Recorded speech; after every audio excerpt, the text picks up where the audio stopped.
Maintenant, on va utiliser nos bandelettes réactives pour tester le pH, l'alcalinité et la dureté de l'eau. Donc, premièrement, on prend notre récipient d'échantillon puis on le rince 3 fois avant de prendre notre échantillon. Ici. 1, 2 et 3. Et on prend notre échantillon. Ensuite, on va se prendre une petite bandelette. Puis, on essaie de ne pas mettre d'eau dans le récipient pour pas que les autres bandelettes réagissent tout de suite. On va prendre la bandelette comme ça, puis on la trempe au complet dans l'eau pendant 2 secondes. 1, 2. On la secoue et tout de suite, on compare nos résultats en tenant la bandelette à côté de la petite charte de couleurs qu'on a sur la bouteille et on compare, on choisit la couleur la plus près, puis ça va nous donner notre valeur. Donc, par exemple, pour l'alcalinité, on peut se dire qu'on est à peu près là, on est un peu entre les deux, donc on va prendre la valeur exactement au milieu, qui est de 60. On note notre résultat et le tour est joué. Donc, pour tester la température de l'air, on va prendre notre petit thermomètre qu'on a ici, puis on va l'accrocher à l'ombre, donc par exemple dans un arbre. L'important, c'est qu'il soit à environ 1,5 m du sol de hauteur à l'ombre. Donc, par exemple, juste ici.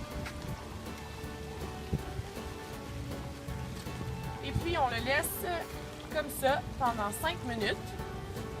Une fois que les 5 minutes est passé, on revient, on lit la température sur le thermomètre et on enregistre ça dans notre application. Donc maintenant, le kit que j'ai avec moi juste ici, on va l'utiliser pour mesurer l'oxygène dissous dans l'eau. Donc, on a une boîte noire qu'on garde fermée le plus possible pour protéger les réactifs qu'il y a dans la boîte du soleil. Ensuite, on ouvre la boîte.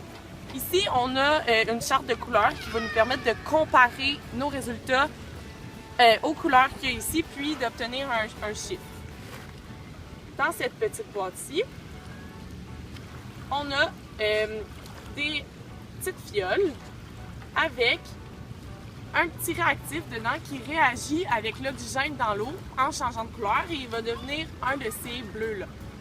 Donc, au bas de la petite fiole qu'on a ici, il y a une petite ligne blanche. Donc, juste ici, une petite ligne blanche, c'est un point faible sur la fiole qui fait qu'on peut la casser à cet endroit-là. Donc, ce qu'on va faire, c'est qu'on va prendre notre récipient qu'il y a ici et dans lequel il y a des petites crevasses au fond du récipient. On va mettre de l'eau dans le récipient, et on va mettre la petite fiole dans une des petites crevasses et on va la casser où il y a son point faible. De cette façon-là, le réactif va se libérer dans l'eau, puis en fait l'eau va rentrer dans la fiole et on va voir le changement de couleur.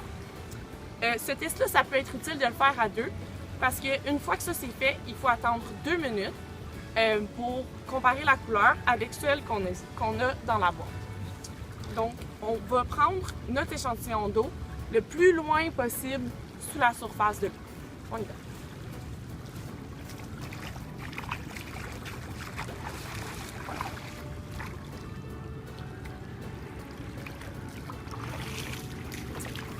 Puis, immédiatement, parce que l'oxygène s'accumule dans l'eau présentement, on vient, on met notre ampoule dans la crevasse, on la casse, ensuite on la sort, on laisse la petite bulle qu'il y a monter jusqu'en haut, ensuite on le tourne, et on la laisse encore monter une fois, et une autre fois.